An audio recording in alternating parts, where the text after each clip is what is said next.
Anthony Slater from The Athletic. We were talking about the Grizzlies. You're gearing up for the Grizzlies and the Warriors tomorrow night at the Chase Center. It was last night's game, and I really want to get into your conversation with Harrison Barnes.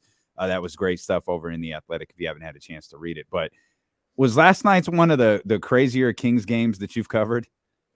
From an environment standpoint, or just like what actually happened on the court? Just the fact that they hit 12 threes in the first quarter, were up by like one, and then had an insane run in the quarter to close it out. It was definitely, I go to so many games. Geez, over the last decade, I've probably been to like 1,200 NBA games. It was an oddity for the 10-10. It happened so quick, right? It wasn't just, I remember somebody saying they tied an actual old Thunder record of like making 10 straight threes to open the game. But this was 6 years ago when you shot like 20 threes total as a team. So I think the Thunder went into like the third, like their 10th made three was in the third quarter. Whereas they were 10-10 from three with like 6 minutes left in the first quarter, right? And it was like, how long is this going to continue? And then they were 13-20, and you felt disappointed, right? It was like later in the second quarter, you're like, oh, geez, they're 13-20 from three. They really cooled off. I thought they were going to blow it. And to me, that has kind of, and I'm sure you guys would agree, been the difference in this Kings team compared to previous years. Like, they've had obviously nice offensive teams at times, but when they start to blow a game, they pretty much just blow the game. They don't, or at least in the past, haven't kind of hit the brakes and been like, all right, let's solve what's going on here, and then gone on to win. Yeah. Anthony, I said earlier, last night you got the full gamut of ranges of the Sacramento Kings, right? And you rarely get that. You usually get like one or the other, but you got everything about the Kings. How explosive they were on the offensive end, how their defense is poor enough to let anybody back in no matter how good they're shooting.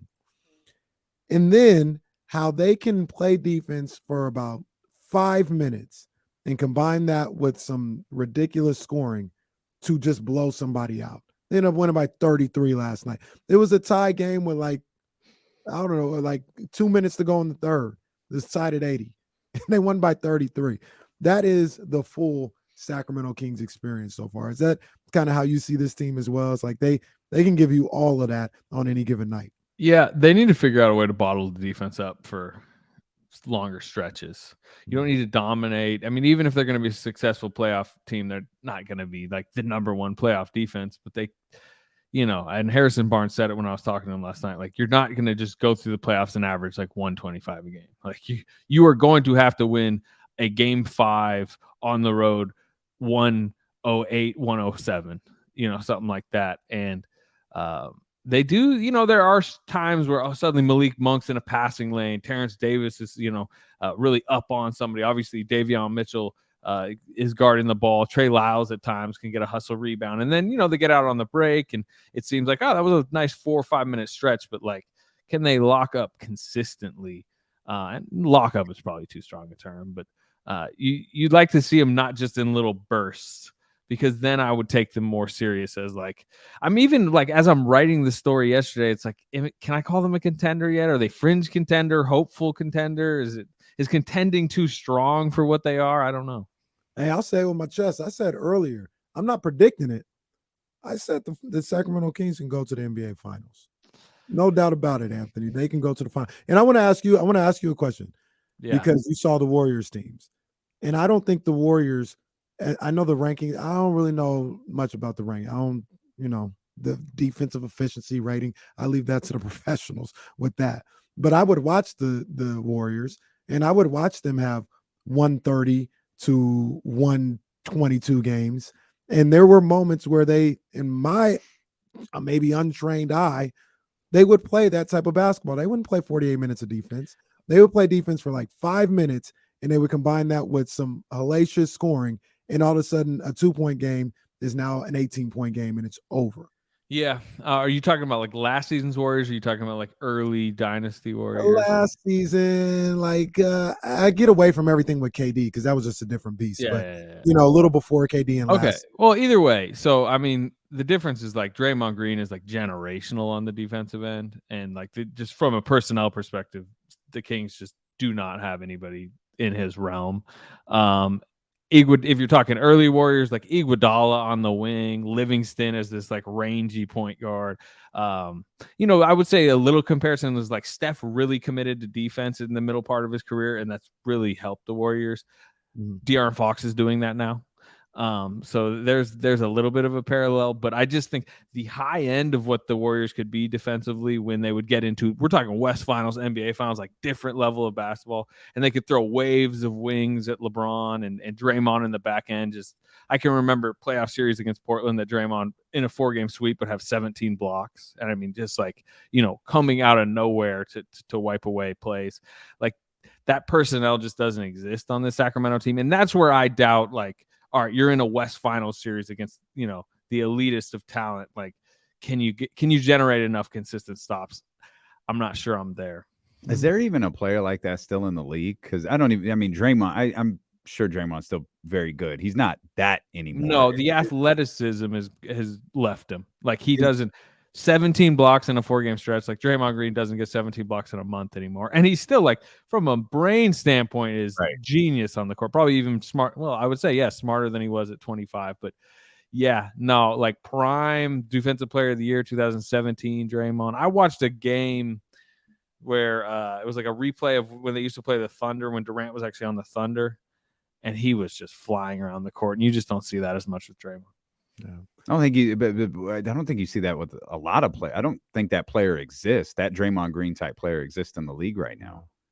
Not when you actually combine like what he mentally can do with what he physically could do. Then you have athletes that can do that type of stuff. You just don't combine that with like, Ray Lewis level smarts as a middle linebacker out there. You know who it is, and here I go. After I just said the Kings can make the finals, another homer comment. You know who it is, but he just doesn't. I'm not saying it's Draymond Green.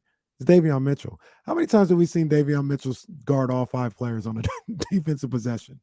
Like he can do it. Like he's small, first of all, and he doesn't play a lot. So it's just a different level. Yeah, but, it's the small nature. Because I mean, Draymond just being 6'6" allowed them to they positionally changed the game when they could just put him at center, and that extends to literally last season in the first round.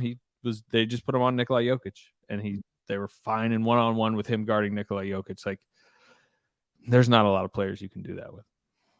Let's get into what you wrote last night. I thought it was just you had a conversation with Harrison Barnes that just translated beautifully to word on theathletic.com.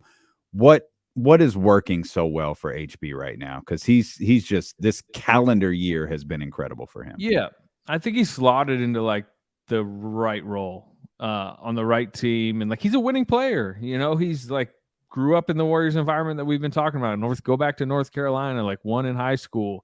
When he's at his best, he's like the 4th best player, tops, maybe 5th best player, not only on a team, but in a starting lineup.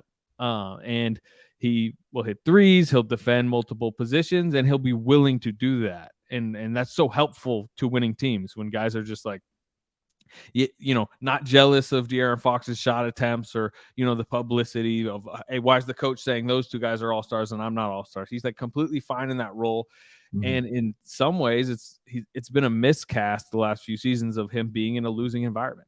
Yeah. And I just think the fact that, I mean, he even said it, like, he's like, meaningful basketball in January. I forgot how this felt. This is like really invigorating. I just think he's invigorated by the situation. He's loved what the coaching staff has done clearly from an offensive perspective. He does not like isolation basketball because, he's not an elite isolation, hand it to Harrison Barnes up top and he's going to go get you 22 just by himself. He kind of needs flow and movement and all the stuff that Steve Kerr once brought to the Warriors that he loved, that he hasn't seen the last couple of years and is seeing again with Mike Brown.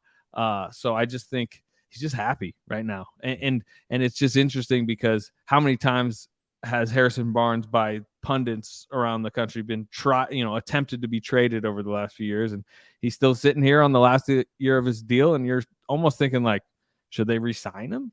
Yeah, and that's what I was going to ask you, Anthony. Yeah, because in going into the season, we were looking at it like, man, maybe you move on from Harrison, or even on the flip side, he don't really want to be here. He wants to move on, and I don't know how either party feels. But it sure seems like we're like, man, if we can keep Harrison around here for 2-3 more years, that'll be a good look. Then now Harrison is like, seems like this Kings organization has got their stuff together, and I like the way things are going. Maybe I want to stay around here for another 2 or 3 years. Did you get that kind of sense when you talked to him for the story? I think if like the decision was made tomorrow, there's like a decent chance the partnership continues because it's in such a good place now. What happens in the playoffs always like dictates what happens in the summer. Everything's fresher. I mean, we're not familiar with that at all.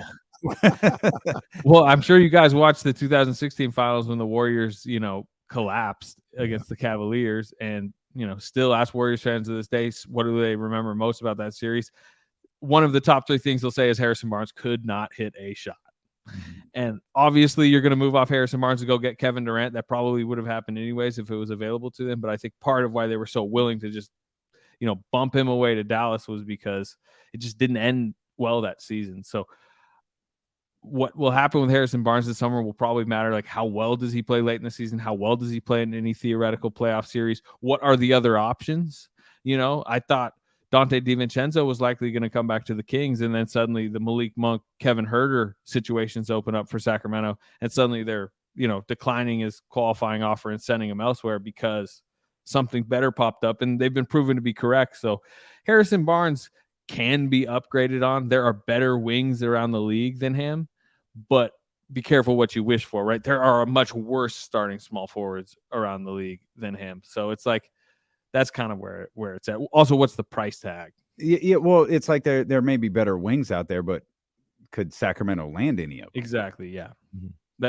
No would probably be the answer, especially with bird rights and all that. And they're pretty committed. Yeah. I mean, there's so much at play when that type of stuff comes in. What would you do?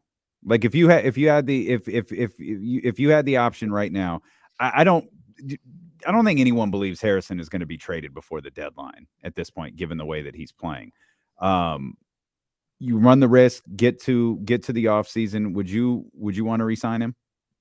Yeah, bird rights are such a big deal in the league because oftentimes as you kind of bump up towards the salary cap and eventually the tax, like you can say, oh, well, we don't think this $25 million is worth it for Harrison Barnes. Okay, let's take that onto the open market and use it. It's like, no, because you have his rights. You don't have other people's rights. So you can't just use that $25 million elsewhere. It's really what Minnesota's dealing with right now with D'Angelo Russell, where you could tell they don't really want to keep him long-term, but they can't just go use that money elsewhere. So I would, as of this moment, it seems like he fits. I think one of the things that has really mattered in this conversation is him and Keegan Murray clearly fit in lineups together, where you wonder when they drafted Keegan Murray, like, that's Harrison Barnes' replacement. Can you even play them at the 3-4 together? The answer is yes. So I don't see a young small forward on the roster that's like needing more opportunity, needing to take his job. So they're going to want to get in the playoffs again next year. So he would help you get in the playoffs again. Anthony, have you bought into this team being a playoff team, no play-in, anything like that? Or are you still kind of, I need to see more? I mean, I've bought into it. Like I predict that, yes, they're making it in. They are playing like the third best team in the West right now. The Pelicans are going to get healthier soon, and they're close in the standings. I wouldn't sit here and go like stone cold lock it in.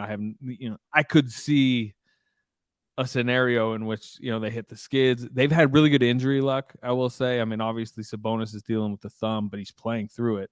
I think they've been one of the healthier teams in the league. So if that remains, if you just guarantee me like their main guys are going to be there, yeah, I mean, not only a playoff team, but like start talking home court, get a game 1 in Golden One Center. Make sure you avoid the play-in. That's become a big thing. Like stay out of the 7-8 range. And if you can be on that top side, like, can you imagine a game 1 in Golden One Center? Oh my gosh. Yeah, oh my goodness. It'd be absolutely any game. It doesn't matter if it's 1 or 3. It'd be absolutely insane. Bonkers. At the Golden One Center. What is in your conversation with Harrison? Where do the Kings need? What do they need to do better? So you were talking about this earlier, to improve defensively. What do they need to do better for that to happen? He mentioned points in the paint, and it's like they don't have shot blocking. It's like they're one of the worst shot blocking teams in the league. And I know Mike Brown has talked plenty about he doesn't love the stat, blocks, and in general, that is overrated. And he tries to reference his time with the Warriors of like, Draymond Green and Kevon Looney are on the back end. Neither of them are elite rim protectors, at least this version of Draymond, and they still guarded the paint well. So schematically, there are ways to do it, but it's just like, I don't know. To me, the personnel is not there to like make the type of leap where you're a top 10 type defense. It's really just, I don't know. I'd say commitment on a more regular basis, maybe a trade deadline. You get a Nerlens Noel from Detroit, maybe, so you at least have that option, that versatility off the bench to throw somebody in the paint that can maybe scare somebody on a drive. Trey Lyles has kind of impressed me, as an energy forward, but it's just more nightly focus, I would say. Yeah. Hey, Anthony, like you see the whole league. You see, you talk about all the games you go to. Are you convinced that both De'Aaron Fox and Domantas Sabonis will be going to Utah for the All-Star game? I think Sabonis is a lock. I actually I vote for the starters. And I put him as a starter because let's go, Anthony Slater. Let's go. With Jokic, by the way, which like I don't know. I mean, like I'd like to put Tatum as a guard. It's like very weird out east with the positional. Like I just wish 5 best players on this that have 5 best players in both conferences should be the starters. But I think Sabonis, even if he doesn't get in as a starter, he is in. I think there's no question about it. Fox is more fringe, but I think Fox is fortunate. Like it's a bad year in the West. I mean, you think about all the guys that usually are sure all-stars that aren't. You're talking Towns is not probably going to get in. Gobert is not going to get in. A lot of disappointing teams out there. Denver is the 1 seed. They're getting Jokic for sure. Like Gordon is fringe. Jamal Murray's not an all-star. You look at the Warriors. Steph's getting in. Anybody else getting in from the Warriors? I don't think so. So I think the path's open for him, but his candidacy I think is really going to go down to that final week. Whereas Sabonis lock it in. Like we know Shea's getting in. James getting in. Morant's getting in. It probably really boils down to what they do with Devin Booker. And you can't put him in. I don't see how you do put Devin Booker in the All-Star game. Like if Devin Booker's out in the All-Star game. If Devin Booker is out and there's really no reason for him to be in, I feel like that's De'Aaron. At this point, Zion probably shouldn't be even in the All-Star. Yeah, and where De'Aaron might have a escape hatch and get in is injury replacement, and it's probably not what you guys he would want to hear, but maybe you do say, hey, Devin Booker's in, but he's going to be replaced by De'Aaron Fox. So a lot of times they'll do that, or Zion. But those two also don't put Devin Booker in. Like he's not playing. And his team is ass. Yeah. Well, why is his team ass? Because he missed his time. Well, that's not my problem. They weren't the 1 seed when he was there. They were like top 4 range. They've really Devin Booker, I think we'd all agree, like Devin Booker is an all-star player. Absolutely. Absolutely. Yeah, absolutely. Yeah. So you cover the Kings and the Warriors. You got a fun one to cover tomorrow. Fist fight breaking out tomorrow, be it in the stands with a dad, maybe a celebrity. No, I don't know. I mean, will Shannon Sharp be there? I think it's more like just the taunting between these two teams is great. You guys, I assume, watched the Christmas game. I mean, they were.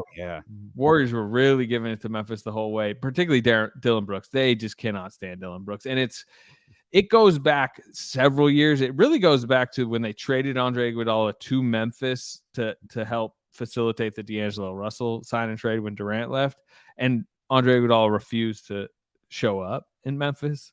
And then Dillon Brooks had the comment of like, he can stay away. We're building our own dynasty here. And the Warriors really eye-rolled the idea that he was acting like they were going to have a dynasty. And then all the way up until last year's playoffs, that it was just so much went on. What they really didn't like was the foul Dillon Brooks put on Gary Payton that broke his elbow. Yeah. That still really kind of stings the Warriors. So they love to taunt the Grizzlies when they're beating them. And the Grizzlies love to give it back. So whoever's winning tomorrow night, they're chirping the whole way. That's for sure. It's so amazing. I can't stand either one of those teams with that particular story. So the Warriors, how dare Dillon Brooks say we're going to start our own dynasty? How dare you? I don't like you for that. And then Dylan Brooks, obviously, just being a jackass the entire time. I can't stand either one of those things. It's great for the league, though. Memphis is great for the league. That you talk about a good playoff environment, and Golden One, I would really like to see this season is like what that would become just as a playoff, I guess furnace for teams to play in. Memphis is insane to play in during the playoffs, and it's just partly because they take the identity of that team in that city and like turn it into like a building. And I just it's so much better for the league than like the more, like, okay, Denver's the top seed. That's a really stale team and just a stale environment. And I just wish there was more Memphises out there. I think the league would be in better hands. Yeah, I agree. You heard it here first. Sacramento and Memphis in the Western Conference Final. So Anthony can experience them both in one series. 2-3 semifinal. Hey, semi. Anthony, There you go. Yeah. Anthony, something that I've been thinking about the entire time. He said he's from Rohnert Park. And I was like, why do I Rohnert Park? Like, why is that in my head? They have a dominant Little League baseball program. They are these like 10 and 11-year-olds are beast. Like they are dominant. Yeah, I played all-star baseball for Rohnert Park, and I used to hate Elk Grove, hate Woodland. I'm trying to think of some of the other like Rohnert Park come out here and beat us down often. They are a problem. We could play back in the day, and I'm glad to hear the legacy has gone on. I got to admit I haven't followed the legacy stints, but that's good to hear. We're gonna get him this year though. Oh, this is I your got year, my boy buddy. number 10. My boy number 10 about to go. You gonna be ready for him this year. This is your year, buddy. You got it. Little Reese Caraway. Sounds like Kings fans right there. Anthony Slater, ladies and gentlemen. Anthony, we appreciate you, man. Thanks as always. All right, fellas. Take care.